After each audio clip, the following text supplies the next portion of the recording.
The wind moves through the trees like a whisper from the gods. It's not loud, not violent, just steady, brushing through the tall pines of Mount Taygetus, sending leaves spiraling toward the earth.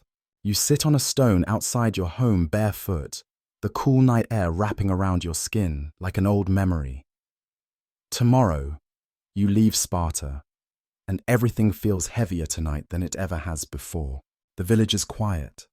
Most have already gone to sleep knowing that tomorrow will come too quickly. But not you, not yet. You stare at the sky where stars blink in and out behind slow-moving clouds. They seem distant tonight, as if they too know what's coming and do not wish to watch. Your heart is full of something you cannot name, not quite fear, not quite pride, something in between, a storm inside the chest. You think of your wife, lying in bed, with your youngest child curled beside her. She did not cry when she said goodbye. Spartans do not cry, but you saw the way her hands trembled as she fastened your cloak. She looked at you the way one looks at someone who might never return. You think of your older son, only 10 years old, standing with his small wooden sword in hand, trying so hard to look brave. He told you he would train harder while you were gone, that he would be ready to take your place if needed. You nodded. You smiled.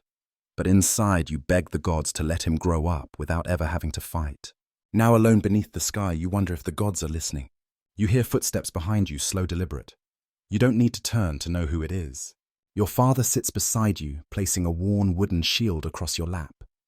It is heavy, not just in weight, but in meaning. This shield has been passed down through generations. It has seen battle, blood, victory, and loss. He rests his hand on yours and says only this: bring it back, or lie beneath it. Those words hang in the air like smoke from a dying fire. They are not cruel. They are not kind. They are truth. Because this is Sparta. And this is what it means to be a man here. To serve, to stand, to die if necessary with honor. You run your fingers along the edge of the shield, feeling the carved lambda L, the symbol of Sparta, burned into its center. You remember holding it for the first time as a boy, how it felt too big, too strong, too much for your small hands. Now it fits, too well. Somewhere in the distance a dog barks, then falls silent. The world feels still, like it knows what is about to happen. Tomorrow you will march north. Tomorrow you will meet Leonidas. Tomorrow you will stand at the hot gates. Tomorrow you may die. But tonight you are still home. Still a husband, still a father, still a man who can close his eyes and pretend the war does not exist. You breathe deeply, the scent of pine, of olive oil, of dry stone warmed by the day's sun, all familiar, all fleeting. You try to memorize it, every detail, because you do not know if you will feel this again. You imagine the battlefield, the narrow pass, the enemy beyond the mountains, countless warriors clad in gold and red, bearing weapons. You've never seen banners that flutter like wings in the wind. You imagine the sound of shields crashing together, the clash of bronze, the screams, the blood. And yet, even with all that waiting for you tomorrow, you do not weep, you do not run, you do not curse the gods. Instead, you do what Spartans have always done. You accept it, you prepare yourself, you steel your mind. Because you know now more than ever that courage is not the absence of fear. It is the choice to move forward anyway. The wind rises again, rustling the branches above you, a final breath from the night. You stand slowly, gripping the shield in your hands. You walk inside. You kiss your wife's forehead. You brush your fingers through your son's hair. You lie down on your sleeping mat. And as your eyes begin to drift shut, you whisper a silent prayer. Not to Ares, god of war, but to Athena, goddess of wisdom. Let me be strong, let me be worthy, and if I must fall, let my name be remembered. Outside, the wind grows quieter, the stars shine a little brighter, and the night holds its breath, waiting for the morning, waiting for the war. The wind still clings to your skin as you rise with the first light of dawn. You fasten your cloak one last time, tightening the strap across your chest. Your fingers brush against the lambda symbol carved into your shield, L, the mark of Sparta. It feels heavier today, not in weight, but in meaning. The village stirs slowly, smoke rises from hearths, and the scent of roasted barley fills the air. Mothers kiss their sons goodbye. Fathers place a firm hand on young shoulders. Some faces are stoic. Others betray the fear they try to hide. But no one weeps. Not here. Not in Sparta. As the sun climbs higher, the warriors gather at the edge of town. Boots crunch against dry earth. The clang of metal echoes softly through the valley. You fall into step beside your brothers in arms, not by blood, but by oath. Together you begin the march north. The road is long and unkind. It winds through rocky hills and narrow passes where the sun beats down without mercy. Dust coats your skin. Sweat soaks your tunic. Each step forward feels like a promise or a warning. You pass through olive groves where farmers watch in silence. They do not cheer. They do not wave. They only bow their heads as if already mourning what has not yet happened. Perhaps they know something we do not. Or perhaps they feel it the same way we do. You walk past ancient shrines, small altars built to honor gods older than memory. Some leave offerings, a handful of barley, a strip of cloth, a whispered prayer. You do not stop. There will be time for prayers later. Now there is only the road. By midday, the sky grows pale and harsh. The heat presses down like a hand on your back. Still you move forward, because that is what Spartans do. You pass ruined villages, burned out, abandoned. Smoke still lingers in the air, though the fires have long since died. Someone says the Persians did this. Someone else says it was raiders. No one knows for sure. But everyone understands the message. This is war, and it is coming fast. In the late afternoon, you reach the foothills of Mount Taygetus. The terrain shifts beneath your feet. Jagged rocks replace soft earth, and the air carries a different weight. Here the mountains close in around you. They whisper secrets in the wind. They remember every battle fought in their shadow. You cross a shallow river, its waters cold and clear. For a moment you pause to drink, cupping your hands and letting the liquid slip between your fingers. It tastes like home, like childhood, like peace. But peace is far away now. As dusk begins to settle, you see them, the banners of other city-states fluttering in the distance. Men from Thebes, from Thespiae, from Athens. They are not Spartans, but they are warriors. And tonight they are your allies. A fire is lit at the camp's center. The flames crackle like distant thunder. Men sit in circles, sharpening blades, checking armor, sharing stories they've told 100 times before. Some laugh. Some stare into the dark. All listen for the sound of marching boots in the night. One of the younger soldiers asks if you are afraid. You look at him. His face is still smooth, untouched by battle. He wants an answer, but he does not want to lie. So you say nothing at first. Instead, you lift your shield and show him the scars, deep gouges from training, from sparring, from years of preparing for this very moment. Then you speak low and steady. Fear is not weakness. It means you understand what is at stake. But courage is choosing to move forward anyway. He nods slowly. He may not understand now, but he will. The stars come out in full force tonight. They burn bright above the mountains, untouched by war, unaffected by fear. They have watched over countless battles. Tomorrow they will watch over us. You lie down on your mat, your head resting against your arm. The ground is hard. The wind is cold. But sleep comes easily. Because tomorrow you fight. Not for glory, not for riches, but for the land you call home, for the people who cannot fight, for the generations who will never know your name, but will live because of it. And as your eyes drift shut, you hear the wind again, soft, low, calling you forward. You dream not of death, but of standing tall, of holding the line, of being remembered not as someone who ran, but as someone who stood. And somewhere in the quiet dark, you swear you hear the voice of your father again. Bring it back, or lie beneath it. You grip your sword just a little tighter, and then you let sleep take you. You stand on a high rock where the wind cuts through your armor like cold fingers from the gods. It is not a cruel wind, just steady, constant, as if the sky itself is watching, waiting. The morning sun rises slowly behind you, spilling golden light across your back, but your eyes remain fixed to the east.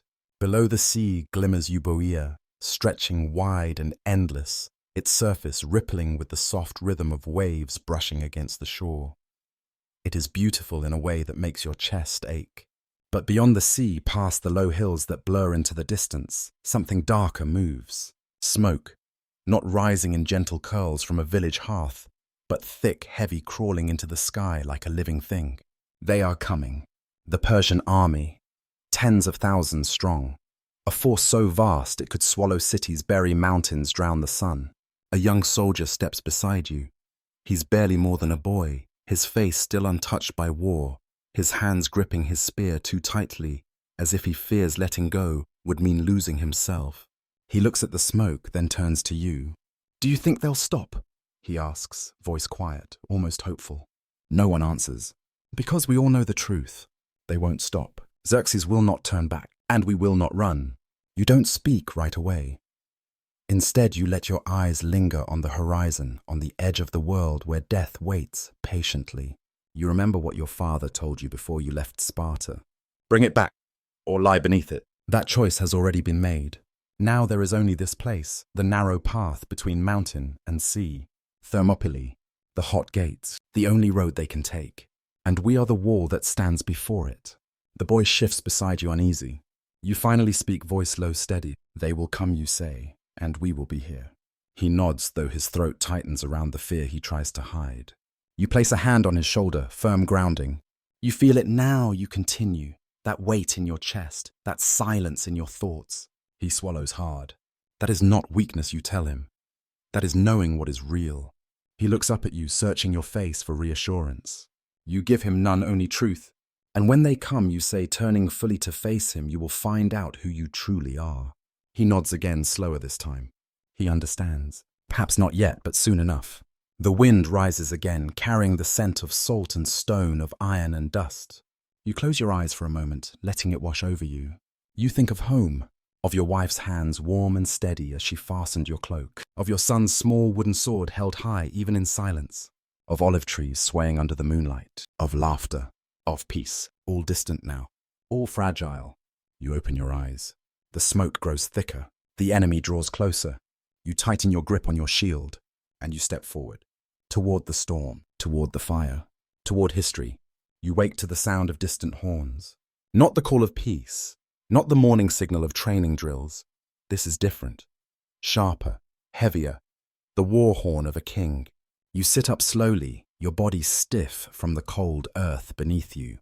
Dust clings to your armor like a second skin.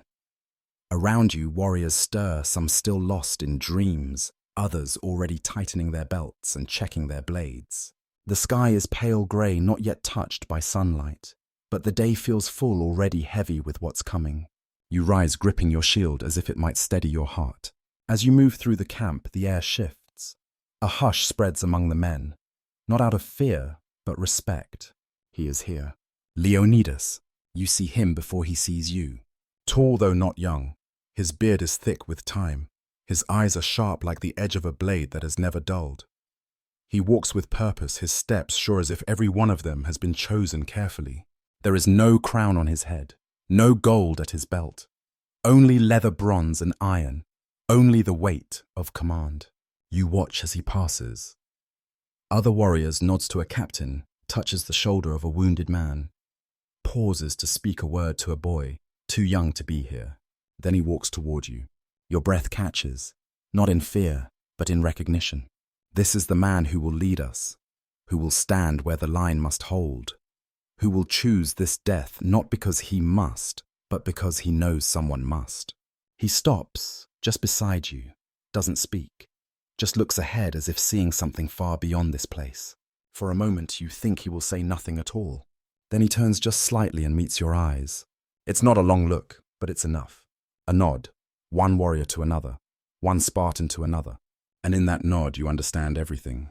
He has made his choice, now so must we. You tighten your grip on your spear. You lift your chin.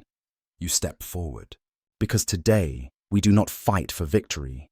We fight for honor, for home, for the generations who will remember our names even if they never know our faces.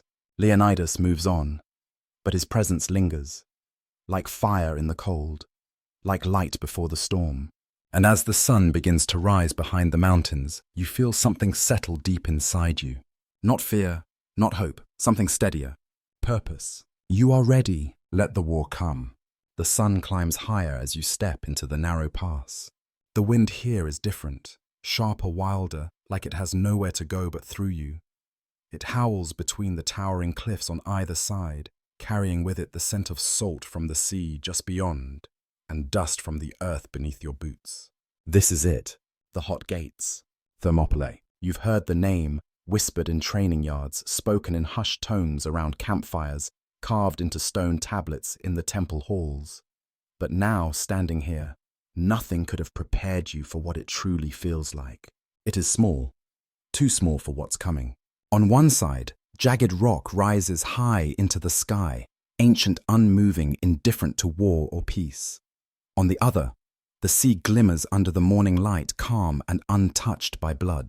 Between them lies the path, no more than 3 men wide, a corridor of stone, a gate to history. You glance down at your shield, the lambda symbol burned into its center, and feel its weight settle deeper into your hands. Behind you, Spartans move into position. Their steps are quiet, deliberate. There is no shouting, no rallying cries yet. Only the sound of leather against bronze of sandals pressing into dry earth. To your left, warriors from Thespia begin reinforcing the old stone wall that runs along the edge of the pass. They stack rocks with calloused hands, placing each carefully, knowing that even a single gap could mean death. To your right, Athenian scouts climb the ridges above, searching for movement in the distance. They whisper warnings, back down, nothing yet. But soon, you walk forward past the first line of defense until the cliffs close in around you. Here, the air feels heavier, cooler, as if even the sun cannot fully reach this place. You press your palm against the stone wall beside you. It's rough, warm from the day's growing heat. You wonder how many hands have rested here before yours. How many soldiers stood where you stand now, looking out over the same path, thinking the same thoughts? How many never left? A gust of wind blows through, sending loose pebbles tumbling down the cliffside. One strikes your boot, small, harmless, but it echoes like thunder in the silence. You turn and see Leonidas standing not far behind you, arms crossed, eyes scanning the horizon. He says nothing, just watches, as if measuring the space between this moment and the storm that's coming. You remember his nod from yesterday, simple, silent, full of meaning. That was all the encouragement he gave, and all he needed to give, because we already know why we are here. Not for riches, not for glory, not even for victory. We are here because someone must stand, because if we do not, no one will. A shout breaks the stillness. From the top of the ridge, a scout raises his arm and points east. Smoke again, closer now, darkening the sky. The others hear it too. You can feel it, a shift in the air like the moment before lightning strikes. Men tighten their grips on spears, adjust their helmets, breathe deep. You lift your chin and look toward the narrow path ahead. It is empty now, but soon it will run red. And when that time comes, you will be here, shield raised, feet planted, back straight, like a wall of stone, like Sparta. You take one last breath of cool mountain air. Then you step forward, toward fire, toward fate, toward legend. You stand in formation between 2 walls of stone. Ahead lies the narrow path to the sea, now transformed into a gate of fire. Behind you is home. Between them are you, and more than 200 others who know they may not live to see the evening sun. The sun climbs higher over the mountain, golden light spilling across the dry earth. The wind still howls through the pass, but today it no longer whispers. It screams like it knows what is coming. A drumbeat echoes from the east, not the rhythm of festival or training. This is war music, low, steady, relentless like the heartbeat of a sleeping beast stirring awake. From beyond the horizon, the Persian army appears dark and endless as locusts swarming over fields. Banners flap in the wind, glinting metal flashes under the sun, and wave after wave of infantry marches forward, dense as ocean waves crashing against rock. You swallow hard. Your mouth is dry. Your palms sweat despite the cold. To your left stands an old warrior named Ariston, his face carved by years of battle. He smirks slightly and mutters, "Today we become legend." You don't answer, just nod, then raise your shield and press it firmly against your comrades. Your right hand tightens around the spear shaft.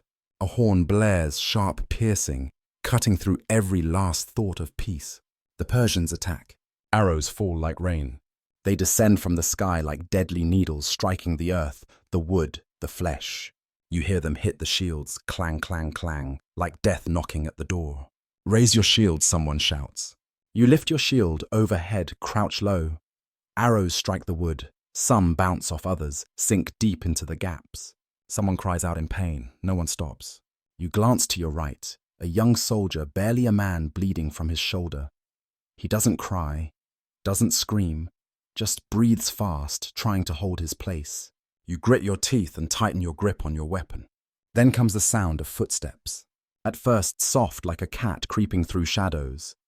Then louder, then thunderous like water rushing down a mountain. The Persian warriors charge, 1,000 strong. Leather armor, iron helms, curved swords, and short spears. They run like wild beasts, eyes wide with fear or fury, you can't tell which. You take a deep breath. Ay, ay, ay, ay, ay, ay, ay, ay, ay, the war cry erupts from the Spartan line. It shakes the heavens. The battle begins. The first enemy lunges at you, eyes red with terror or rage you don't know. You only see him swing his sword toward your chest. You block with your shield, the clash of metal ringing like a funeral bell. You thrust your spear into his stomach, deep, firm, without hesitation. He falls. Before you can pull the spear free, the second is already upon you. You kick the corpse aside, pivot your spear sideways, and strike again. A spear from the left slips through the gap between shields. You feel blood spray onto your face. The man to your left is down. You step left, fill the gap. Hold the line, someone roars. You lose count of how many enemies you kill. You only know that each time your spear finds its mark, you prove to yourself that you belong here. Blood and sweat mix running into your eyes. You wipe your face with your sleeve, no time to clean it properly. You hear elephants, massive beasts armored in iron, trampling makeshift wooden barricades, breaking through part of our line. But Leonidas was ready for this. He leads a small group armed with long spears to counter them. They aim for the legs, the eyes the weak points of the monstrous creatures. You see him in the heart of the storm, his armor drenched in red, still standing tall like an ancient oak in a raging storm. You feel hope, not victory, only the belief that your death will not be in vain. Shouts, screams, the clash of metal never cease. You no longer hear the wind, no birds, only the sound of war, the noise of life and death entwined. An arrow buries itself in your shoulder, you feel no pain, only anger. You yank it free, throw it to the ground, then fight on. Far away the sun climbs higher, the battle rages on. You do not know the hour, you've forgotten your name, only that you are a Spartan warrior, that you stand at Thermopylae, that you will not retreat. You glance to your left, Ariston is still there, blood streaming from his cheek, yet still smiling. You nod at him, then turn back to face the enemy. The Persians charge again. You raise your shield, grip your spear, and throw yourself into the storm once more. The sun is high now, a burning eye watching from above as the battlefield churns with dust and death. You no longer feel the heat, or the weight of your armor, or the sting of sweat in your eyes. All you feel now is the rhythm, the brutal, unrelenting rhythm of war. Shield raised, spear thrust, step forward, step back, breathe, fight. Again and again and again. The ground beneath your feet is slick with blood, some of it yours, most of it not. It mixes with the dirt, turning into a thick red sludge that clings to your sandals, like the earth itself is trying to hold onto the fallen. Around you, the line still holds barely. Ariston is still there, breathing hard, his shield dented beyond recognition. His face is smeared with sweat and blood, but he doesn't stop. He never stops. To your right, the young soldier who asked if we would be okay this morning is gone. You don't remember when he fell. You didn't hear him scream. You just noticed at some point that his place in the line was empty. You try not to think about it, but you do. You remember his face, his wide eyes, the way he gripped his spear like it was the only thing keeping him alive. Maybe it was. You push the thought away and raise your shield again, just in time to block another Persian sword aimed for your chest. The impact rattles your arm, your shoulder screams in protest, but you don't let go. Instead, you drive your spear forward straight into the attacker's stomach. He gasps, falls. Another enemy steps over him before his body even stops twitching. There is no time to mourn, no time to rest, only time to kill. Behind you, someone collapses. Not from an enemy strike, from exhaustion. One of the older warriors stumbles, knees buckling under the weight of battle. A comrade pulls him back out of the line before he can become a liability. You glance down at your own arms. They are shaking. Your legs burn like they've been set on fire from within. Your breath comes in short, ragged bursts. You want to stop. God's how you want to stop. But there is no stopping here. No retreating. No surrender. Just standing, fighting, dying. And somehow still living. You look across the battlefield and see what's left of our position. Bodies pile up like broken statues along the narrow path, some in bronze, some in leather, some in gold-trimmed robes that mark them as officers. The dead lie tangled together, friend and foe alike, their final expressions frozen in rage or fear. Arrows stick out of shields like porcupine quills. Some have buried themselves deep into wood, others into flesh. The smell is unbearable sweat, blood-burnt hair, the sharp tang of iron in the air. It clings to your skin, it coats your tongue, it fills your lungs. This is not glory. This is not honor. This is war. You press your back against the man beside you, shoulder to shoulder, shield to shield. You can feel his heartbeat through the wood, fast, unsteady, like yours. Neither of you speak. There is nothing left to say. You both know the truth now. We are not invincible. We are not immortal. We are men. Men with weapons. Men with purpose. Men who will die here if that is what it takes. Another wave comes. Persians surge forward again. Fresh troops sent to replace the ones we've already killed. They do not stop. They do not hesitate. They just keep coming like ants crawling over a battlefield made of stone and blood. You tighten your grip on your spear, raise your shield, and step forward once more. Because that is what Spartans do. You fight. Even when your body wants to fall. Even when your heart wants to break. Even when your soul wants to cry out for peace. You fight because behind you are homes. Because behind you are families. Because behind you are generations who will never know your name, but will live because of your choice. A new voice rises from behind the lines, a shout barely audible over the chaos. Hold the line, hold the line. It is Leonidas. You cannot see him clearly through the smoke and dust, but you know his voice. You would recognize it anywhere, and somehow hearing it steadies something inside you. You breathe, you brace, you stand, and you fight again. For Sparta, for home, for those who cannot. The sun begins its slow descent. Shadows stretch long across the blood-soaked earth. The day is not over, and neither are you. You lift your shield one more time, you ready your spear, and you prepare for the next wave. Because tomorrow may not come, but today you are still standing. And while you stand, the line holds. The sun sinks behind the mountains like a dying man, collapsing into dust. Its final light paints the battlefield in shades of gold and red colors that once brought warmth, now soaked in blood. The screams have stopped. The clash of shields has faded, but the silence is not peace. It is exhaustion. It is loss. It is the breath between heartbeats. You stand still, your body trembling from fatigue, your legs locked in place, as if refusing to move until they must. Your shield feels heavier than ever, not because of its weight, but because of what it cost to keep holding it. Around you, Spartans fall away from the line. Some sit, some kneel. A few simply collapse onto the ground, too tired to find comfort before sleep claims them. The dead remain where they fell. There will be time to bury them. There will be names to remember. But not tonight. Tonight, there is only this firelight flickering against stone walls. The soft crackle of embers dancing in the cool night air. The quiet moans of the wounded echoing through the narrow pass. A fire burns at the center of our camp, low and steady, casting long shadows across the faces of those who still live. You lower yourself beside it, placing your shield on the ground beside you. You stare at the lambda symbol, L burned deep into the wood. It looks different now. Not just a mark of Sparta, not just a sign of war. It is a reminder of who you were, of who you are, of who you may never be again. Someone hands you a flask, water mixed with wine. You take a slow drink, letting it soothe your dry throat. It tastes bitter, but it keeps you awake. Across the fire, men speak in hushed voices. Some share stories of home, of wives, of children, of olive trees swaying under moonlight. Others say nothing at all. They only stare into the flames, watching their past burn within them. One warrior sits apart from the others, Ariston, the old soldier who fought beside you today. His face is streaked with dirt and blood. His eyes are closed, but he is not sleeping.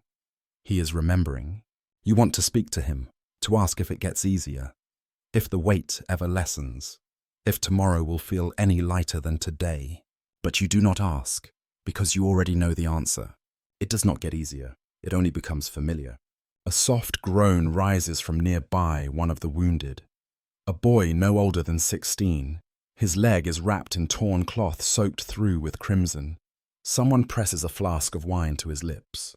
He drinks, then coughs, pain twisting his face. You look away. You cannot help him. No one can. Instead, you close your eyes for a moment and let the night settle around you.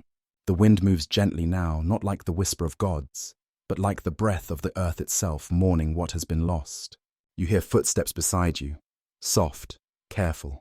You open your eyes and see a younger soldier, the same one who asked if we would be okay this morning. He looks different now, no longer wide-eyed with fear. Now he is hollowed by it. He sits down without a word and stares into the fire. After a long silence, he speaks. They're really gone, aren't they? His voice cracks slightly at the end. You don't need to ask who he means. You already know. You nod slowly. He doesn't cry. Spartans do not cry. But something in his chest tightens, something raw and unspoken. He looks at you. Did they feel it? He asks.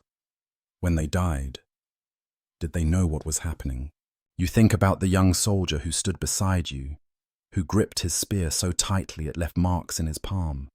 You think about the man who fell beside you, whose last breath came out in a gasp, too quiet to hear. You think about the bodies scattered along the path, some still warm, some already cold. You don't answer right away. Instead, you reach down and pick up a small piece of broken wood from the fire. You hand it to him. This was part of a shield, you say quietly, one of ours. He turns it over in his hands, feeling the grain the edges. It held strong, you continue, until it couldn't anymore. He nods, understanding more than you say. You look back at the fire and speak again, softer now. They didn't die alone. They fought beside us. They died standing. That is more than most can say. He says nothing for a long time. Then finally he whispers, I wish I could have said goodbye. You place a hand on his shoulder, firm grounding. You tell him. With every step you took today, with every strike of your spear, with every breath you gave to the battle. He lowers his head, but he does not weep. Instead, he lifts his chin and stares into the fire, like the rest of us, like warriors who know what comes next. Tomorrow the enemy will rise again. Tomorrow we will fight once more. Tomorrow more names will be lost. But tonight we remember. Tonight we breathe. Tonight we sit beside the fire, not as soldiers, not as Spartans, but as men who chose to stand when others would have run. You lean back, resting your head against your shield. Above you the stars burn bright, untouched by war, unaffected by death. They have seen everything, and still they shine. As sleep begins to pull at your mind, you hear something unexpected. A voice, low, soft, singing. Not loud, not proud. Just a single note rising into the night air like smoke from the fire. Another joins it, then another. Soon the sound spreads quiet, solemn, ancient. A song from home. A hymn of the fallen. A prayer carried on the wind. You listen. You do not sing. Your voice is too tired, your soul too heavy. But you feel it in your chest, in your bones, in the quiet space between heartbeats. This is how the night ends. With fire, with silence, with memory. And somewhere in the dark, beneath the stars and among the living, you let go and fall asleep. The morning comes without mercy. There is no warning bell, no gentle sunrise, just the sound of horns slicing through the silence, like a blade across skin. You wake with dust in your mouth and blood on your hands. Your body protests as you sit up. Every muscle screams from yesterday's battle. Your shoulder throbs where an arrow grazed you. Your legs feel like stone, but there is no time to rest. There will never be time to rest again. Across the camp, warriors rise slowly, stiffly, like statues coming to life, only because they must. Some do not rise at all. Their bodies lie still beneath their cloaks, eyes closed forever. You look toward the pass. The enemy has returned, more than before. Fresh troops line the Persian front. Their armor polished, their banners untouched by blood. They have not fought yet today. They are eager. They are hungry. They do not know what this place has already taken from them. You stand gripping your shield, you tighten the straps on your sword belt, you lift your spear, and you step forward. Once more, Leonidas stands at the front, his face unreadable. His armor is dented, stained red in places that should not be red. He says nothing, just nods. That is enough. You fall into formation beside Ariston and the others. Your shield locks with theirs. You feel the familiar pressure against your arm, the weight of brotherhood, of duty, of fate. The horns blow again, then the sky darkens, not with clouds, but with arrows. They come in waves, faster, heavier, more precise than yesterday. You raise your shield just in time. The impact rattles your bones. A few find gaps, cries echo behind you. Someone falls. You don't turn, you can't. You keep your eyes forward, because they're coming. First the immortals. Elite Persian soldiers clad in gold and crimson move like shadows across the battlefield. They fight with discipline, precision, but also desperation. They know what awaits them beyond our shields. They charge. You brace. The first one lunges at you with a curved dagger. You block with your shield, push him back, then drive your spear into his chest. He gasps, stumbles another, takes his place. Again, and again, and again, the line holds, but barely. Ariston fights beside you, swinging his spear with brutal efficiency. He moves like a man possessed, like he knows how close death is, and refuses to let it take him. Then it happens. A scream not from pain, from rage. You turn just in time to see a familiar figure fall. It's him, the young soldier, who asked if we would be okay on the first day. The same one who sat by the fire last night staring into the flames, like they held answers. He's on the ground now, blood pouring from his side, his eyes wide, searching. You drop to your knees beside him, pulling him back, trying to shield him from the chaos around you. Stay with me, you say, voice urgent. He tries to speak, but blood fills his mouth instead. His hand reaches for yours, trembling weak. You grip it tight. I'm here, you tell him, I'm right here. His lips move barely a whisper. You lean closer. Don't leave me! Then his eyes go still, and his hand goes limp. You stay there for a moment longer than you should. Too long. Someone pulls you back into the line. You don't cry. Spartans do not cry. But something inside you breaks, something you cannot name. And still the enemy comes. Wave after wave, attack after attack, unrelenting. They bring elephants again, bigger this time, armored in iron eyes, wild with fear and fury. You fight them like you did before, aiming for the legs, the eyes, the weak points. But it's harder now. You're slower, tired, bleeding. You take a cut to the thigh, deep sharp. You barely feel it. There is no room for pain anymore. Only movement, only purpose. You look to your left. Ariston is still there, breathing hard, sweat mixing with blood on his face. He sees you watching and gives a short nod. We hold, he growls through gritted teeth. You nod back. We hold. And so you do. Even when your body wants to fall. Even when your heart wants to break. Even when your soul wants to cry out for peace, you hold. Because that is what Spartans do. Because behind you are homes. Because behind you are families. Because behind you are generations who will never know your name, but will live because of your choice. The sun climbs higher. The wind carries the scent of blood and fire. Another wave comes. You raise your shield. You ready your spear. And you prepare for the next strike. Because tomorrow may not come, but today you still stand, and while you stand, the line holds. The night is quiet again. Too quiet. The fire burns low. The wind whispers through the past like it carries secrets we are not meant to hear. Somewhere in the distance, a wolf howls, or maybe it's only the sound of my own thoughts echoing back at me. I lie on my back staring at the stars. They burn just as bright as they did last night. But tonight they feel different. Watching, waiting, something feels wrong. A rustle, a hushed voice, then footsteps fast urgent. I sit up slowly, hand instinctively reaching for my sword. Across the camp, figures move between the tents. Not enemies, our own men. But there is tension in their steps, a weight in their silence. Someone calls out a name I barely catch. Another answers sharp-clipped. Then nothing. I rise, pulling my cloak around my shoulders and walk toward the source of the noise. Leonidas stands near the edge of the camp, surrounded by officers. His face is unreadable, but his eyes betray something deeper than anger. Fear. Not for himself, for us. I stop just behind the circle, listening. One of the scouts speaks first. He came from the west, he says, voice tight. A local shepherd, he knew our position. My stomach clenches. He found Xerxes, another adds, and he told him about the goat path. There is a pause, a breath held between words. The one that circles behind the mountain. It hits like a spear to the chest. No one says it aloud, we don't need to. He showed them the way around. Ephialtes, a man from Malice, a Greek, one of our own, and now a traitor. I feel the blood drain from my face. The narrow pass, the hot gates, was our only advantage. The only place where a few could hold against many, where shields could lock, spears could strike, and death would come only one enemy at a time. Now that wall is broken from behind.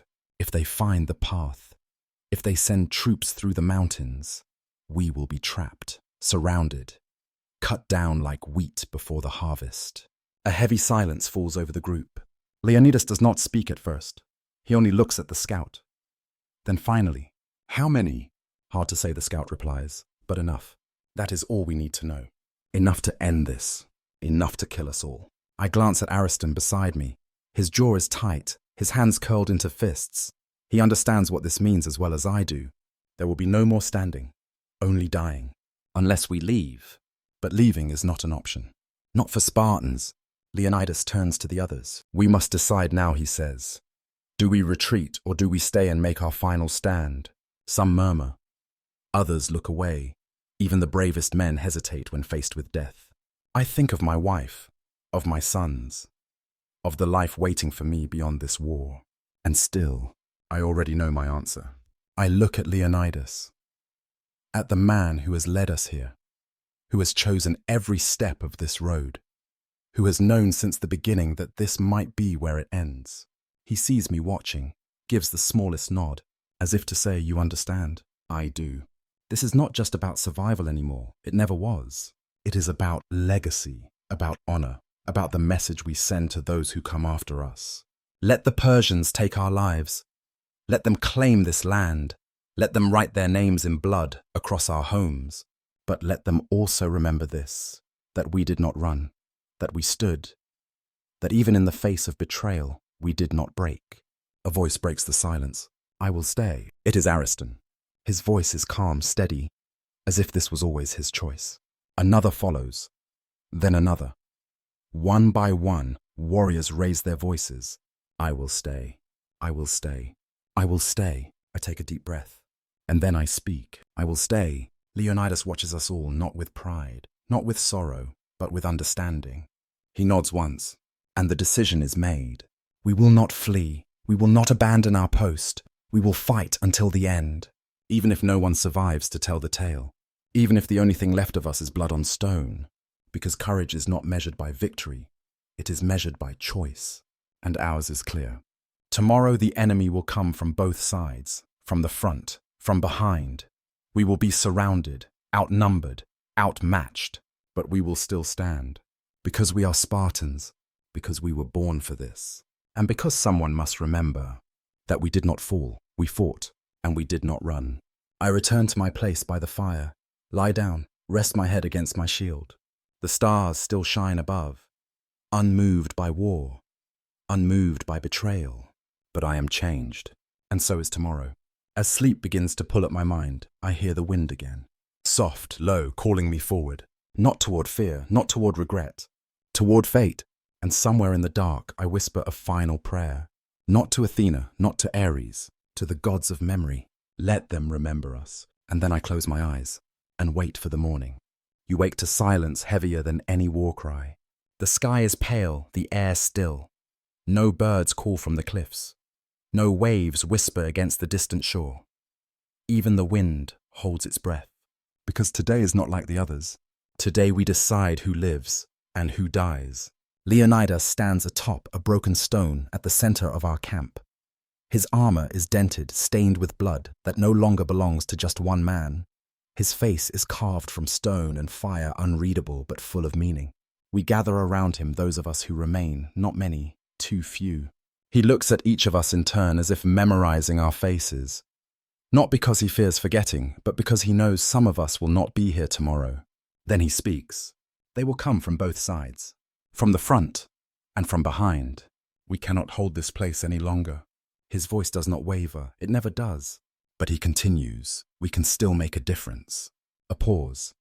A breath held between fate and choice. I will stay, he says simply, with those who choose to stand beside me, and the rest. He lets his gaze sweep across the younger warriors, the allies from Thespiae and Thebes, the men who still have time to return home. We'll leave while there is still time. The words settle over us like dust after a storm. Some flinch, some look away, some stare straight ahead, already making their decision. Ariston steps forward first. I will stay. His voice is calm, steady, like he has known this was coming since the day he picked up his first shield. Another follows, then another. One by one, men raise their voices. I will stay. I will stay. I will stay. I do not speak right away. Instead, I look around at the brothers I have fought beside, the ones who have bled for this line, for this narrow path that has become more than just rock and sea. I think of my wife, of my sons, of the life waiting for me beyond this war. But I also think of what comes next. If we run, the enemy takes everything. If we fall without a fight, no one remembers our names. But if we stand, even when we know we will not walk away, then maybe our sacrifice will matter. I lift my chin, take a deep breath, and I say it. I will stay. Leonidas watches me for a moment, not with pride, not with sorrow, but with understanding. He nods once, and the decision is made. Those who are leaving begin to move. Some hesitate, some glance back. Some try to hide the tears they promised themselves they would never shed. But none argue, none question, they understand. This is not cowardice.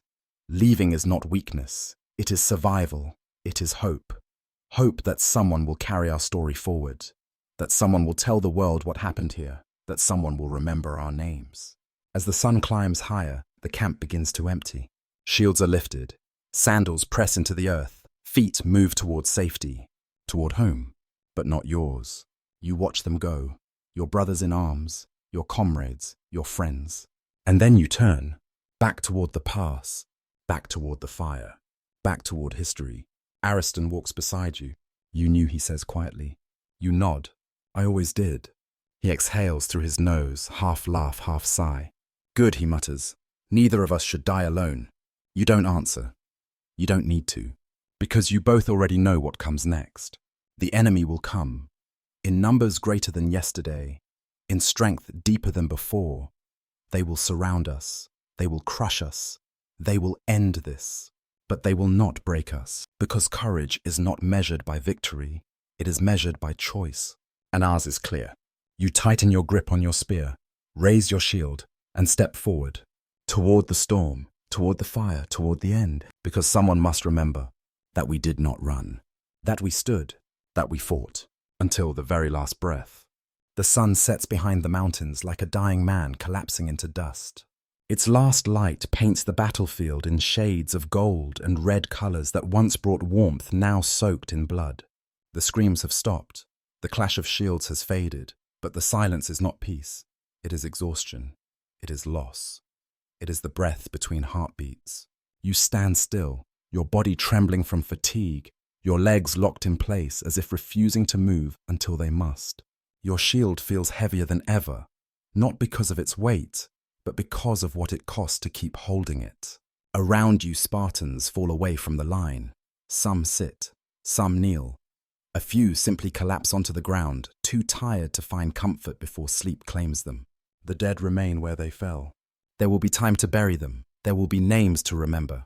But not tonight.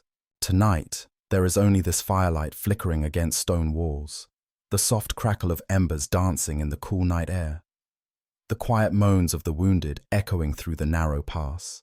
A fire burns at the center of our camp, low and steady, casting long shadows across the faces of those who still live. You lower yourself beside it, placing your shield on the ground beside you. You stare at the lambda symbol L burned deep into the wood. It looks different now. Not just a mark of Sparta, not just a sign of war. It is a reminder of who you were, of who you are, of who you may never be again. Someone hands you a flask, water mixed with wine. You take a slow drink, letting it soothe your dry throat. It tastes bitter, but it keeps you awake. Across the fire, men speak in hushed voices. Some share stories of home, of wives, of children, of olive trees swaying under moonlight. Others say nothing at all. They only stare into the flames, watching their pasts burn within them. One warrior sits apart from the others, Ariston, the old soldier who fought beside you today. His face is streaked with dirt and blood. His eyes are closed, but he is not sleeping. He is remembering. You want to speak to him, to ask if it gets easier, if the weight ever lessens, if tomorrow will feel any lighter than today. But you do not ask, because you already know the answer. It does not get easier. It only becomes familiar. A soft groan rises from nearby one of the wounded. A boy, no older than 16. His leg is wrapped in torn cloth soaked through with crimson. Someone presses a flask of wine to his lips. He drinks, then coughs, pain twisting his face. You look away. You cannot help him. No one can. Instead, you close your eyes for a moment and let the night settle around you. The wind moves gently now, not like the whisper of gods, but like the breath of the earth itself, mourning what has been lost. You hear footsteps beside you, soft, careful. You open your eyes and see a younger soldier, the same one who asked if we would be okay this morning. He looks different now, no longer wide-eyed with fear. Now he is hollowed by it. He sits down without a word and stares into the fire. After a long silence, he speaks. "They're really gone, aren't they?" His voice cracks slightly at the end. You don't need to ask who he means. You already know. You nod slowly. He doesn't cry. Spartans do not cry. But something in his chest tightens, something raw and unspoken. He looks at you. Did they feel it, he asks. When they died, did they know what was happening? You think about the young soldier who stood beside you, who gripped his spear so tightly it left marks in his palm. You think about the man who fell beside you, whose last breath came out in a gasp, too quiet to hear. You think about the bodies scattered along the path, some still warm, some already cold. You don't answer right away. Instead, you reach down and pick up a small piece of broken wood from the fire. You hand it to him. "This was part of a shield," you say quietly. "One of ours." He turns it over in his hands, feeling the grain the edges. "It held strong," you continue, "until it couldn't anymore." He nods, understanding more than you say. You look back at the fire and speak again, softer now. "They didn't die alone. They fought beside us. They died standing. That is more than most can say." He says nothing for a long time. Then finally he whispers, "I wish I could have said goodbye." You place a hand on his shoulder, firm grounding. You tell him. With every step you took today, with every strike of your spear, with every breath you gave to the battle. He lowers his head, but he does not weep. Instead, he lifts his chin and stares into the fire, like the rest of us, like warriors who know what comes next. Tomorrow the enemy will rise again. Tomorrow we will fight once more. Tomorrow more names will be lost. But tonight we remember. Tonight we breathe. Tonight we sit beside the fire, not as soldiers, not as Spartans, but as men who chose to stand when others would have run. You lean back, resting your head against your shield. Above you the stars burn bright, untouched by war, unaffected by death. They have seen everything, and still they shine. As sleep begins to pull at your mind, you hear something unexpected. A voice, low, soft, singing, not loud, not proud, just a single note rising into the night air like smoke from the fire. Another joins it, then another. Soon the sound spreads quiet, solemn, ancient. A song from home, a hymn of the fallen, a prayer carried on the wind. You listen. You do not sing. Your voice is too tired, your soul too heavy. But you feel it in your chest, in your bones, in the quiet space between heartbeats. This is how the night ends. With fire, with silence, with memory. And somewhere in the dark, beneath the stars, and among the living, you let go and fall asleep. The first light of morning creeps over the mountain, like a hesitant god, unwilling to witness what is about to unfold. It paints the sky in soft hues of orange and rose colors that once brought warmth, now feel like a final farewell. You sit on a rock, your back against the cold stone wall of Thermopylae, your shield resting beside you. You've already fastened your armor one last time. Your sword is sharpened. Your spear rests across your lap. But your eyes are closed. You listen to the wind, to the silence, to the heartbeat of the world before it changes forever. Somewhere nearby, Ariston sharpens his blade with slow, deliberate strokes. He does not speak. He hasn't since before sunrise. Words are heavy now. Each one feels like a promise you may not be able to keep. Around you, the others prepare in their own way. Some kneel beside fallen comrades, whispering names only the earth will remember. Others stretch their arms, crack their necks, test the weight of their weapons. Small rituals meant to steady the soul before it is torn away. A few still sleep or pretend to. Their bodies rest, but their minds are far away, chasing memories of home, of wives and children, of olive trees swaying under moonlight. You open your eyes. Leonidas stands at the front of our line, tall and unmoving, as if carved from the very cliffs behind us. His face is unreadable, but his presence speaks louder than words ever could. He does not rally us. He does not shout. He only looks at each of us one by one and nods. That is enough, because we understand now. This is not just another day of war. This is the end, and we will meet it standing.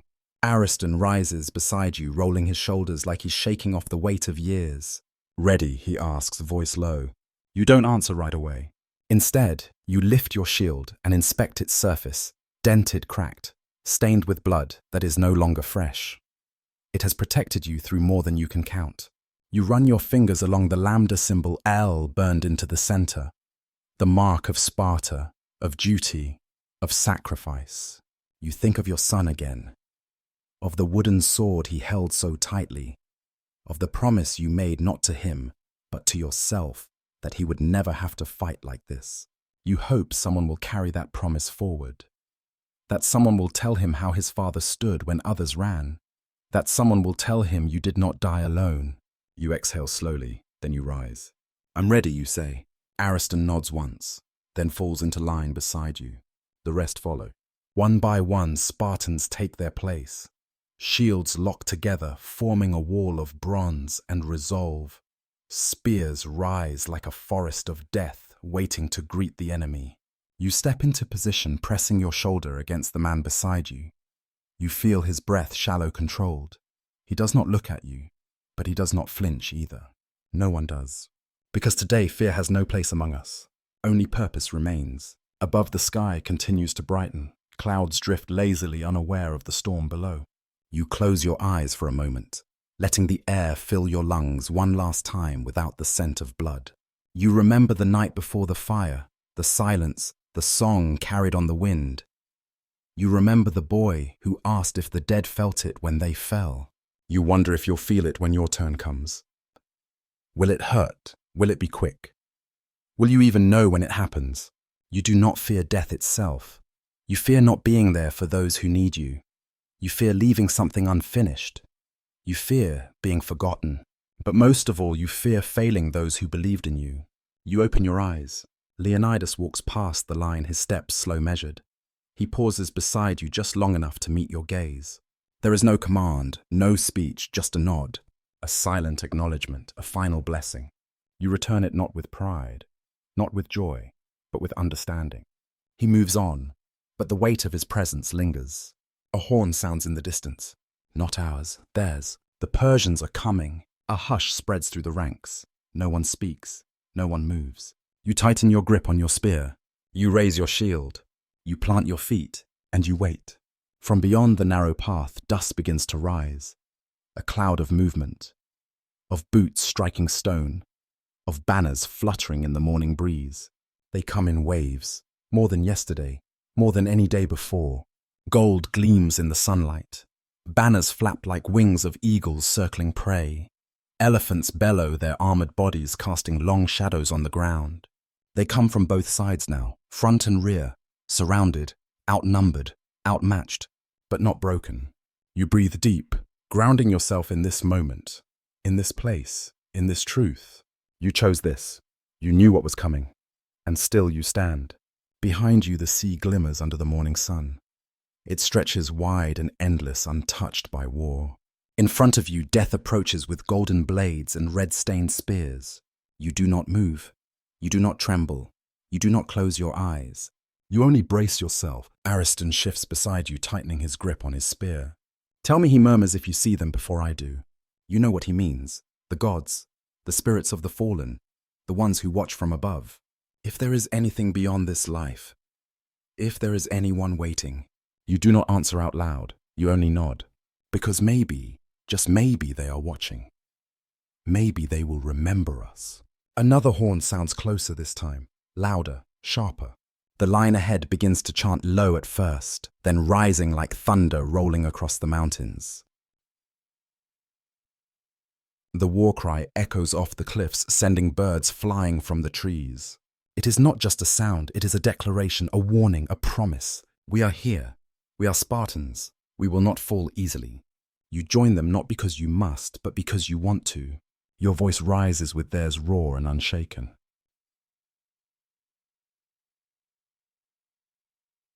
The enemy surges forward. Shields crash into shields. Spears find flesh. Blood stains the earth.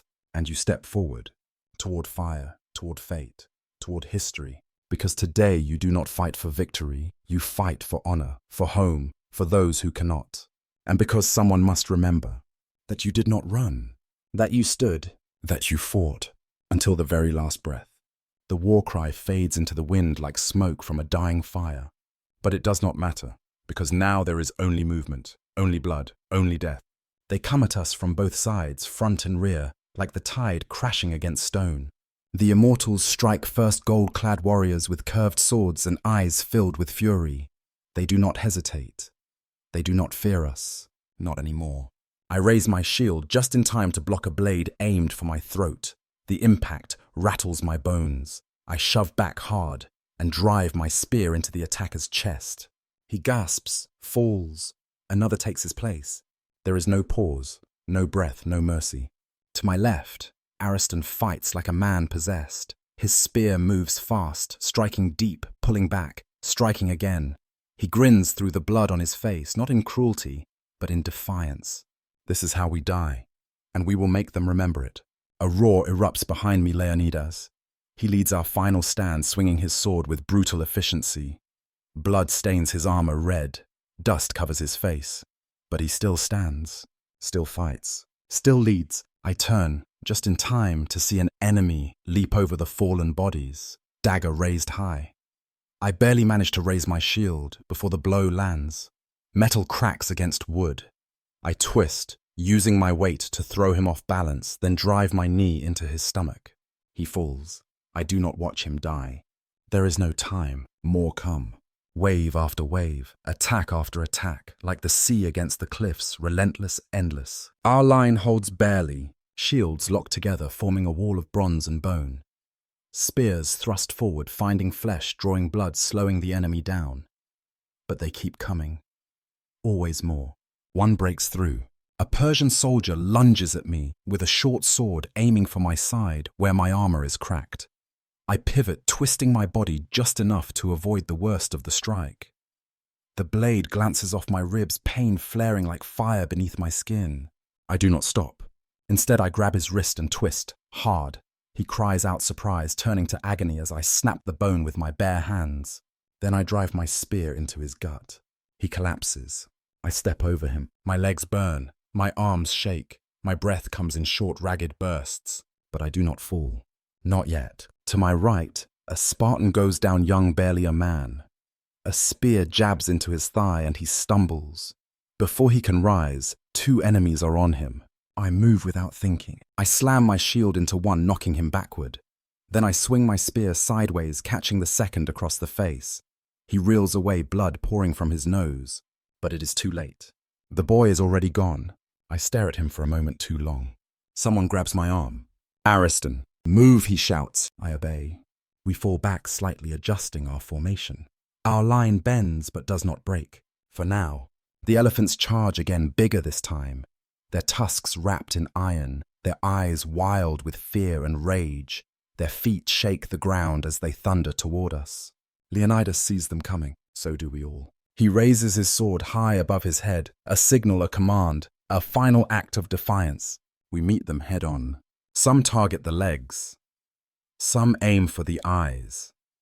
Others drive their spears into the soft spots beneath the armor. One beast collapses, writhing in pain, crushing its own riders beneath its weight. But another takes its place. Always another. I drive my spear forward, deep into the chest of a Persian officer. His mouth opens in shock. His body goes limp. I pull the weapon free, slick with blood. Again and again and again. I lose count of how many I kill. I only know that each one who falls before me is one less who will reach home. Behind me, someone screams not from pain, but from rage.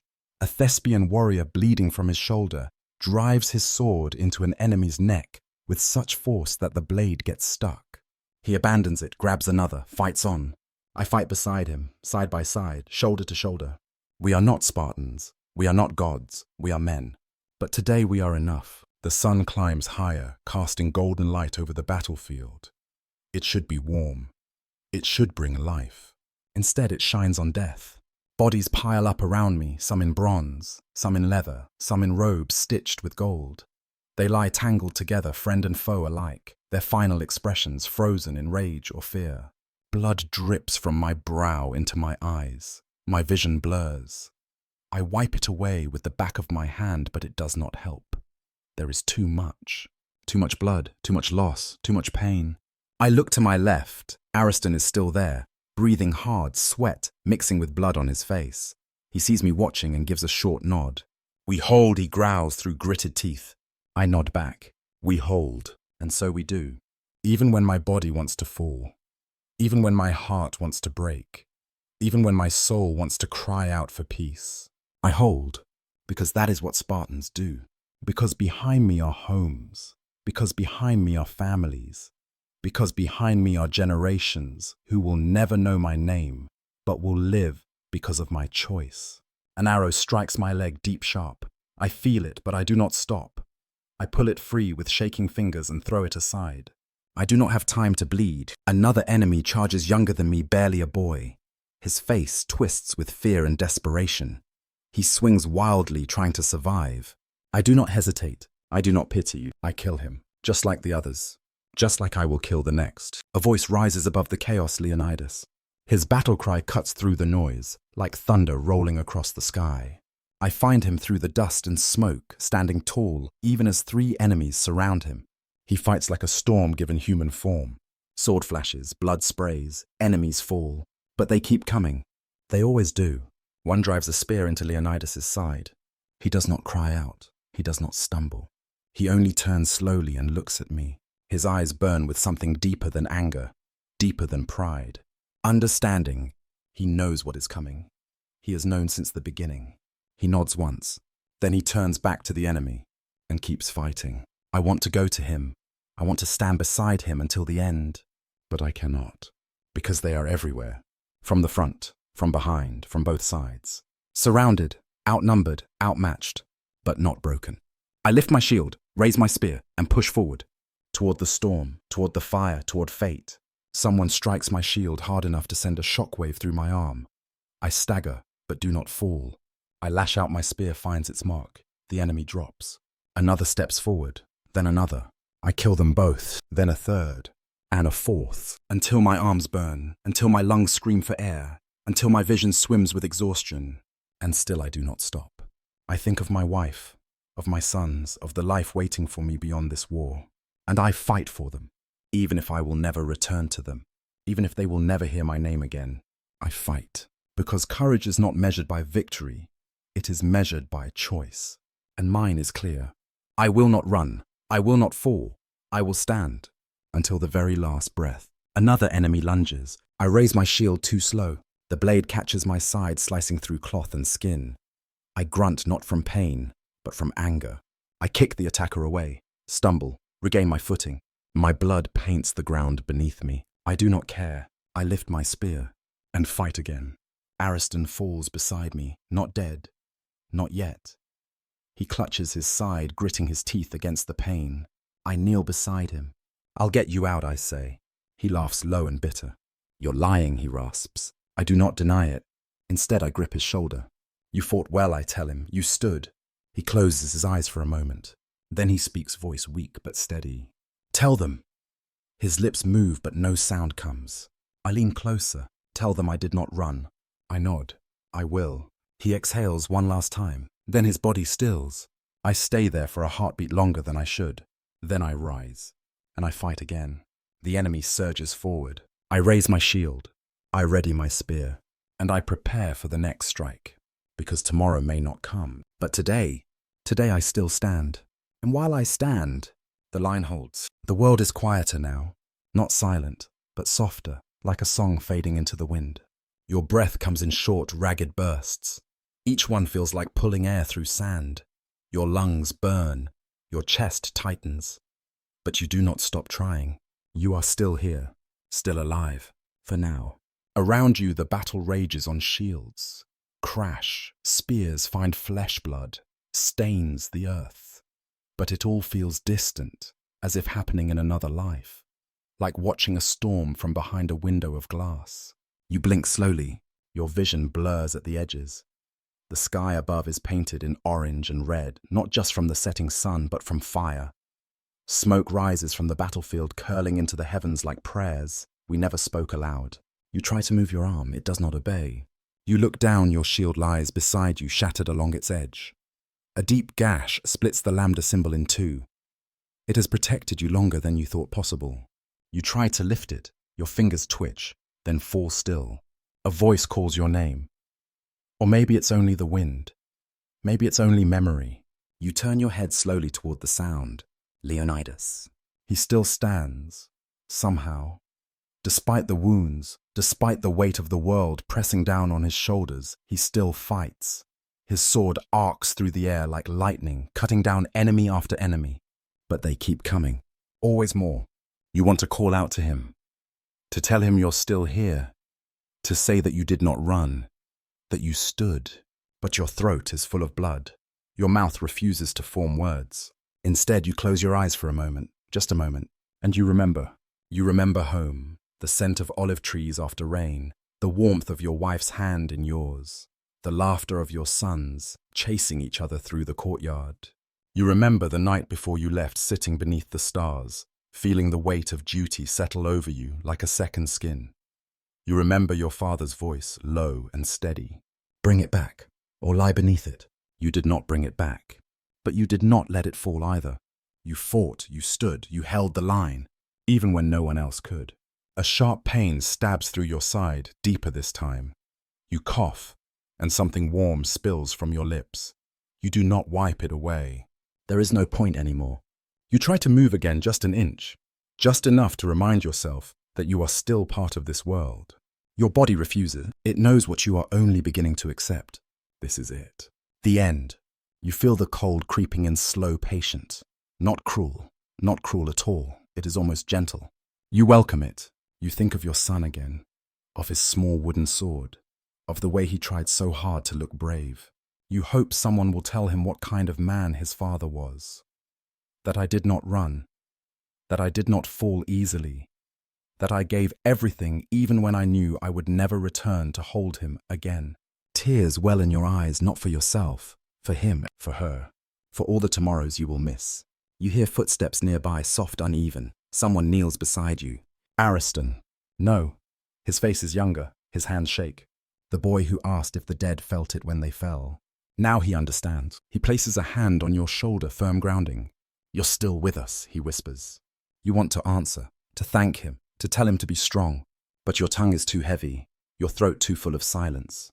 So you do the only thing you can. You look up at him, one last time. Your eyes say what your voice cannot. I am Spartans. I am a husband. I am a father. I fought. I stood. I did not run. The boy nods, tears slipping down his cheeks now. He does not hide them. No one does. Because this is the final truth of war. We may not cry while we fight, but we mourn those who fall. You close your eyes again. The cold spreads further. Your heartbeat slows, each pulse weaker than the last. You feel it, the pull of something beyond this place, something vast, something older than fear, death. It does not come with fire, not with screams, not with terror. It comes gently, like sleep, like peace, like a mother calling her child home. You do not resist. You let go, and for the first time in days you feel stillness. Not the silence of the battlefield, not the hush of waiting men, but true stillness. Peace. Somewhere far away the war continues. Shields clash, spears break, men die. But not you. You are somewhere else now, looking down at the field where your body lies, where your shield rests in the dirt, where your name fades into dust, but not forgotten. Not yet. Above you the stars burn brighter than ever, as if they too understand what has happened today. They have seen many battles, many warriors, many names lost to time, but tonight they shine just a little more, as if honoring you, a lone warrior, a Spartan, a man who chose to stand when others ran. And then you hear it, a whisper on the wind, soft, familiar. Bring it back, or lie beneath it, your father's voice, calling you forward, calling you home, and somewhere in the quiet dark between heartbeats, you smile. Because you did not run, you stood, you fought until the very last breath. The wind no longer touches you. The cold has settled deep into your bones. Your breath is gone. Your heart no longer beats. But the world still turns. Somewhere far away, a boy hears your name for the first time. Not from a scroll or a tablet, not from a priest in a temple, but from his father, sitting beside a fire, speaking softly of men who stood when others ran. He does not know that man is his own, that the warrior who held the line was the one who tucked him into bed, who taught him how to hold a sword, who kissed his mother's hand before walking out the door and never returning. But he listens, and he remembers, because stories like yours do not die easily. They travel on the wind. They ride with messengers through burning fields. They echo off cliffs where battles once raged. You are not forgotten. You are legend. Far beyond Thermopylae, in Athens, in Thebes, in Sparta itself, fires burn in courtyards as word spreads. Leonidas fell.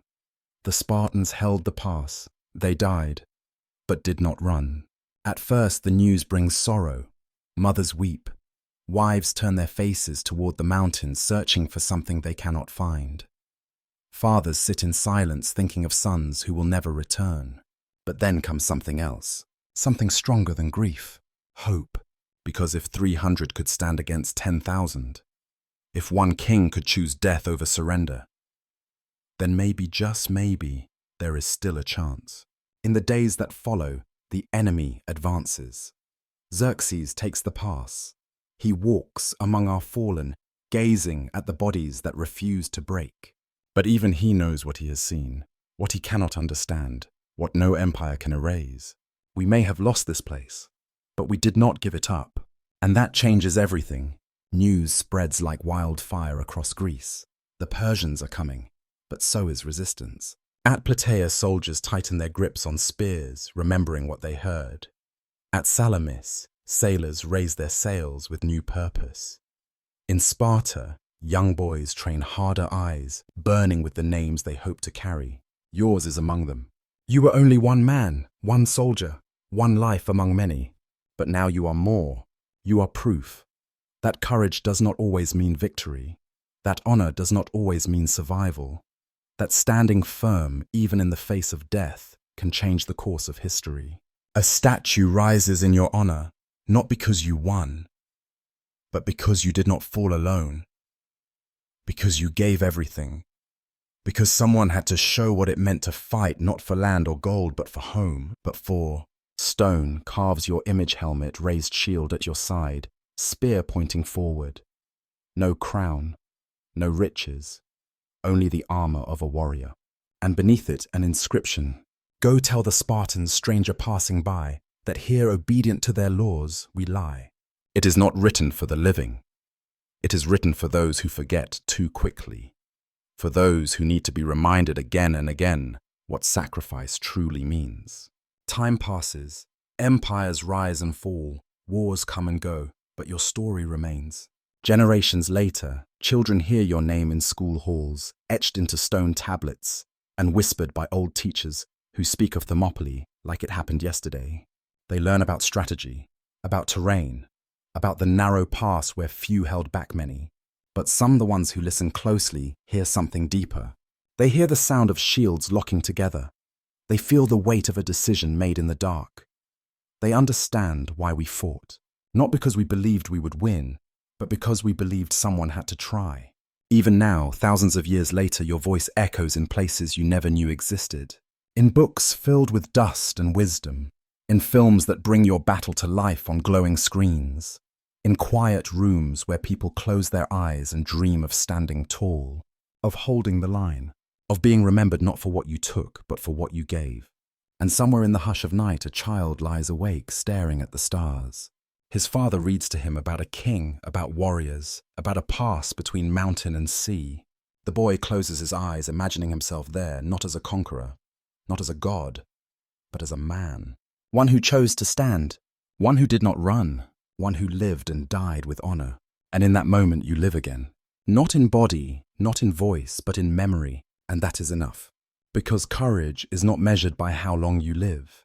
It is measured by how long you are remembered. And you, warrior of Sparta, will never be forgotten. You are not just a name carved into stone. You are not just a lesson in a book. You are the reason others found strength. You are the reason someone else chose to stand. When fear came, when war called, when the world needed men who would not look away, you answered, and the world listened. The stars above Thermopylae still shine, as they did the night you closed your eyes for the last time. They watched everything. They saw every drop of blood, every cry, every final breath given freely. And now they shine for you, a silent tribute from the heavens. You are no longer just a man.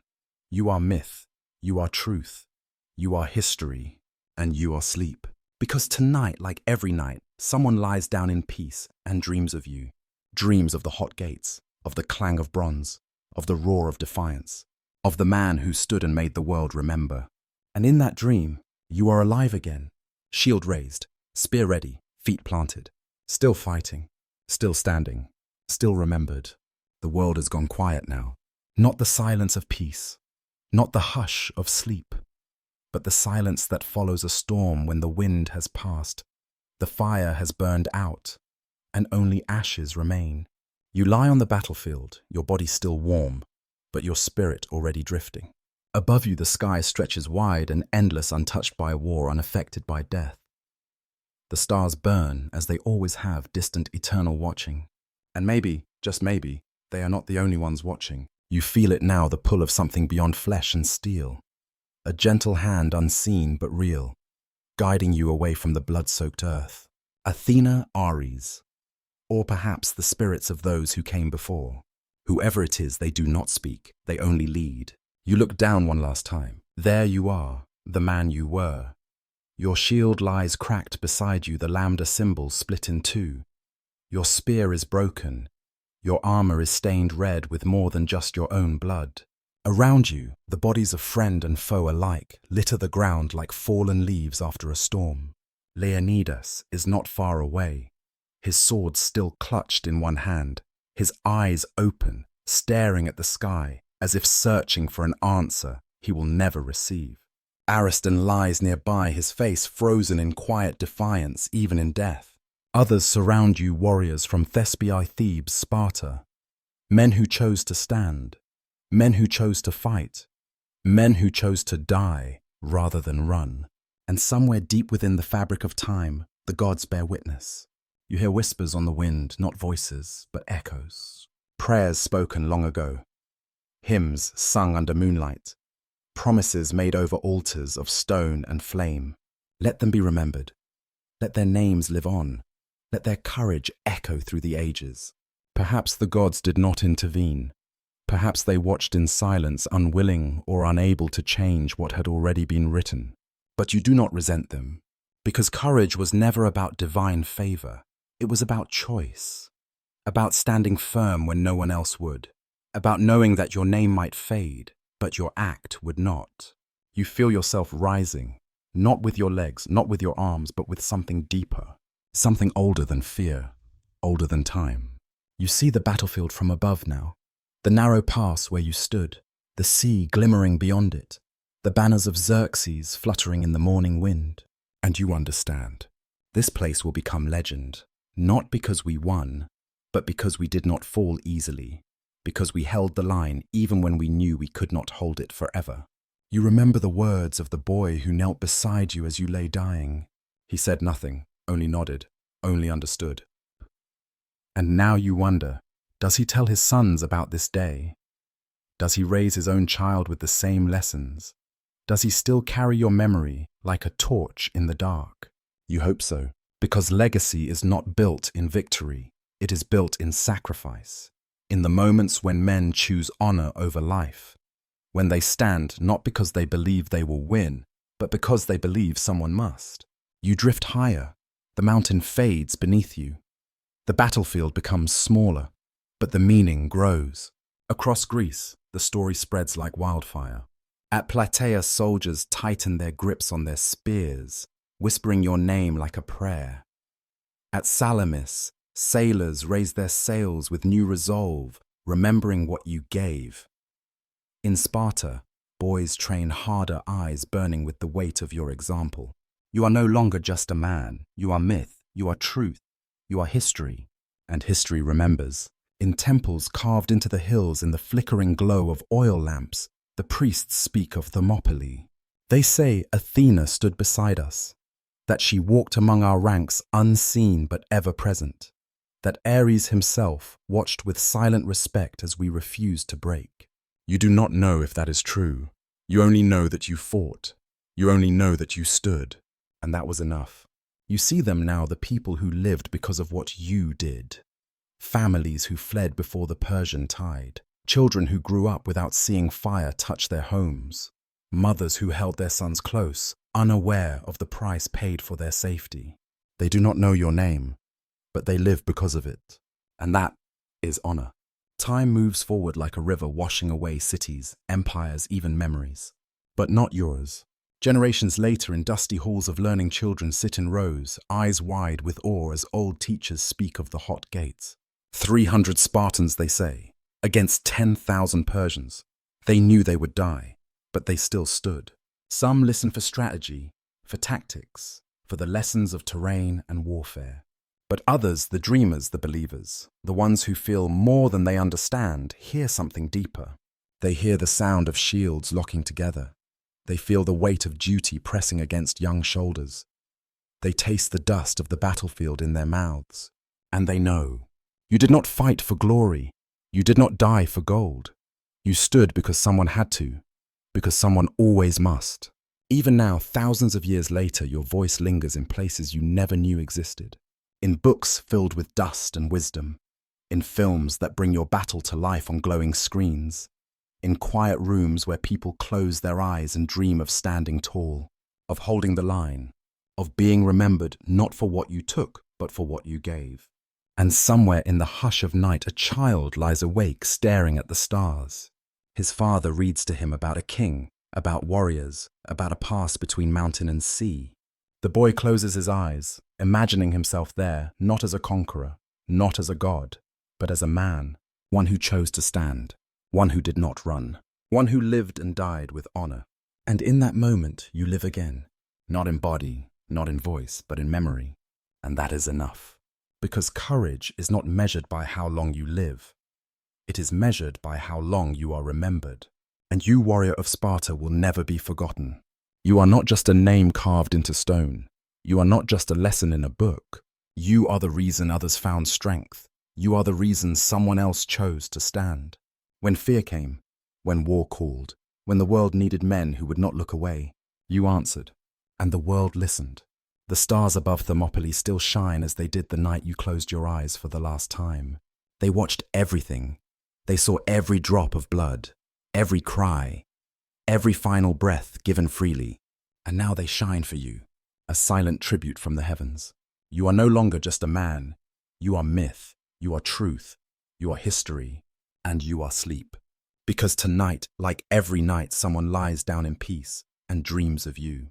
Dreams of the hot gates, of the clang of bronze, of the roar of defiance, of the man who stood and made the world remember. And in that dream, you are alive again. Shield raised, spear ready, feet planted. Still fighting, still standing, still remembered. Somewhere deep within the folds of time, a teacher stands before a class and speaks your name. A soldier tightens his grip on his weapon and draws strength from your story. A boy lifts a wooden sword and pretends to be you, and you smile though no one sees it. Because you are not gone. You are simply elsewhere, where the wind carries your name, where the stars burn for those who stood tall, where the gods themselves bow in silent respect, because you did not run, you did not falter, you did not forget what it meant to be a Spartan. And somewhere in the quiet space between heartbeats, you hear it again, the war cry, the clash of shields, the fire of battle, and you are there once more, standing tall, shield raised, spear ready, forever remembered, forever honored, forever a warrior. You are no longer a man of flesh and blood, but you are not gone. You live in whispers on the wind, in stories passed from father to son, in dreams that come when the world is quiet and the soul is still. Long after the battle ended, long after the last of your comrades fell, people still speak your name, not with sorrow, not only with grief, but with reverence. Because you did not run, you did not fall easily, you stood even when you knew what it would cost. And because of that you are remembered. In the halls of Athens, where philosophers debate the meaning of courage, they speak of Thermopylae. They ask, what is bravery? Is it strength? Is it defiance? Or is it knowing death waits and still choosing to fight? They do not know your face. They may not even know your name, but they know what you did, and they know its weight. In Sparta, boys train beneath the sun, their bodies hardened by discipline, their minds shaped by duty. One of them holds up his wooden sword and imagines himself at the hot gates. He sees the narrow path, the sea glimmering beyond, the enemy pressing forward like a tide with no end. He wonders if he would have been brave enough, if he would have held the line, if he would have chosen honor over fear. And then someone tells him your story. It is not the full truth. It never is. Time smooths out the edges, turns men into myths and myths into legends. But still your name lingers, not just as a soldier, not just as a warrior, but as proof that one man can change the course of history. Across the centuries, your voice finds new ears. In dusty libraries, scholars read about the 300. In classrooms lit by electric fire, children learn your lesson without knowing it is yours. In temples carved into the hills, priests light candles in your honor, not as a god, but as a symbol of something greater. Honor, sacrifice, the will to stand firm when the world demands surrender. And in the hush of night, when the world is quiet and the stars burn bright above, someone lies down to sleep, a child, a soldier, a dreamer. And in their mind you return, shield raised, spear ready, feet planted, still standing at the hot gates, still fighting, still watching, as if waiting for the next soul who must choose to run or to stand. You appear not in fire, not in thunder, but in silence, in the space between heartbeats, in the moment before sleep takes hold, where the past touches the present and memory becomes real again. You see yourself there, young, strong, whole. Your armor is clean, your breath is steady, your eyes are sharp with purpose, and the war has not yet taken you. Someone calls your name, not from this world, from the dream. A boy stands beside you, holding a wooden sword, looking up with wide eyes. He does not ask for victory, only for understanding. Will I be like you, he asks. You look at him not with pride, but with honesty. You already are, you say. Because courage is not measured in kills. It is measured in choice. And the choice to stand, even when afraid, is the same today as it was then. The boy nods. He lifts his toy sword. He steps forward. And in that moment, you feel something shift. Not time, not fate, something deeper, legacy. You watch as the dream fades, as the boy closes his eyes and sleeps peacefully now. Somewhere far away, his mother tucks him in, unaware of the vision her son just lived. But you know, you felt it, you saw it, you were there. And that is how you survive. Not in statues, not in books, but in belief. In the hearts of those who need you most. When the world grows dark, when fear rises, when war knocks at the door once more. You return not in body, but in spirit. A whisper in the ear of every warrior who must decide whether to flee or to fight. And they listen. Because you were real. Because you chose to stand. Because you did not run. You drift through time like smoke on the wind, unseen, unheard, but always present. In every act of defiance, in every silent protest, in every man who refuses to back down even when he knows he cannot win, you are there, watching, waiting, standing, always standing. The stars still shine above Thermopylae. The mountains still hold their silence. The sea still whispers against the shore. But the battlefield is quiet now, empty, forgotten by all but the wind. Yet deep within the folds of history you remain. A ghost among heroes, a myth among men, a whisper among gods. And somewhere tonight another dream begins. A woman reads to her daughter under candlelight, speaking of a king of warriors, of a pass between mountain and sea. A soldier tightens his grip on his rifle, thinking of the men who came before him, of those who gave everything for something greater than themselves. A traveler walks alone through the ruins of Sparta, tracing his fingers along stone walls that still remember your footsteps. And in each of them you stir. You do not speak. You do not shout. You do not demand to be heard. You simply are. A presence, a memory, a lesson written in blood and bronze. Because courage is not always loud. Sometimes it is quiet like a heartbeat beneath the earth. Like a whisper in the dark. Like a dream that comes again and again. Of a man, of a shield, of a place where a few held back many, and of a choice made in silence that echoes forever. You are not forgotten, you are not lost, you are not gone. You are sleep, you are peace, you are history dreaming itself forward. And in that dream, you are alive again, standing tall, fighting hard, refusing to fall. Still Spartans, still warriors, still remembered. Even now, thousands of years later, someone lies down in the dark and dreams of you. Dreams of the hot gates, of the clang of bronze, of the roar of defiance, of the man who stood and made the world remember. And in that dream, you are not dead, you are not gone, you are still there. Shield raised, spear ready, feet planted, forever remembered, forever honored, forever a warrior. I close my eyes and listen to the wind. It carries no words, no commands, no war cries, only silence deep and endless like the sky above. But in that silence I hear you, not your voice, not your name, but your presence. A whisper not of sound but of memory, of something passed down through time, not written on paper but carved into soul. You are not just a story. You are not just a name lost in dust and blood. You are inside me, in every choice I make, in every step I take when fear tries to stop me, in every moment I choose to stand, not because I believe I will win, but because I believe someone must. I was not born in Sparta. I do not wear bronze armor. I do not march beneath the lambda symbol, but I carry its meaning. Because courage is not only found in battle, it is found in the quiet moments when you know the world expects you to fall, and still you rise. When you are told it cannot be done, and still you try. When you are given reasons to run, and still you stay. That is what you taught me. Not how to fight with a spear, not how to march in formation, but how to face the impossible and not look away. I think of you often, when I am afraid, when I feel alone, when the weight of life presses against my chest like an enemy shield. And in those moments, I remember your final breath, your last heartbeat, the way you stood even as the world fell around you. You did not live to see victory. You did not return home to hold your son's hand. You did not watch your wife smile again, but you chose to stand anyway.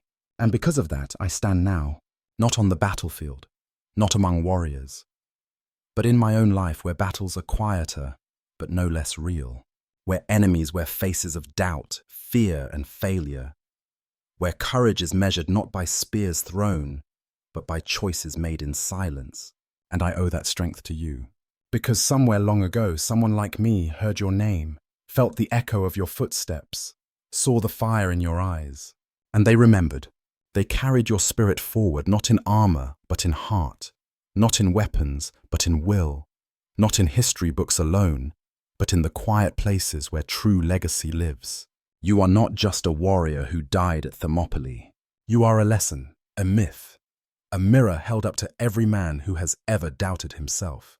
And in that reflection, he sees you standing tall, still holding the line, still fighting, still Spartans, still remembered. I sit here now, far from the hot gates, far from the sea, far from the cliffs that watched your final moments. But I feel you beside me, in the hush of night, in the stillness before sleep, in the space between heartbeats. You remind me that bravery is not loud. It does not always roar. Sometimes it is simply refusing to walk away, even when everything tells you to, even when no one is watching, even when no one will remember. You show me that honor is not about being praised. It is about knowing what is right and doing it anyway. That loyalty is not only to country or king, but to the people who depend on you, to the ones who need to see someone strong enough to stand firm. That sacrifice is not always about death. Sometimes it is about giving more than you think you can, about putting others before yourself, about choosing something greater than comfort. And most of all, you teach me that legacy is not built in victory. It is built in the moments when you decide to fight, to speak, to act, even when you are afraid, even when you may never be thanked, even when you may never be known. Because someone will see what you did, someone will feel its weight, someone will carry it forward. And that is enough. Maybe I will never raise a spear. Maybe I will never lock shields with brothers in arms. Maybe I will never shout the war cry under the burning sun. But I still carry your truth within me. The truth that standing firm changes the world. That one man can shift the tide. That if we do not fight for what is right, no one else will. And so I fight not with steel, but with words, with choices, with actions that shape the future. I fight in meetings, in classrooms, in quiet rooms where decisions are made and futures decided. I fight in relationships, in fears, in moments when walking away would be easier than staying. And each time I choose to stay, I choose you. I become you. Not in body, not in armor, but in spirit. Because courage is not owned by soldiers. It is inherited by all who dare to believe in something greater than themselves. And tonight, as I lie down to rest, I think of you once more. Of the boy who dreamed of being like you. Of the father who told him your story. Of the traveler who walked the ruins of Sparta and felt your presence in the stones beneath his feet. I think of the soldier who tightened his grip on his weapon, drawing strength from your name. Of the mother who whispered your tale to her child without knowing why. Of the teacher who spoke your legend and saw tears in the eyes of young men who had never held a real sword.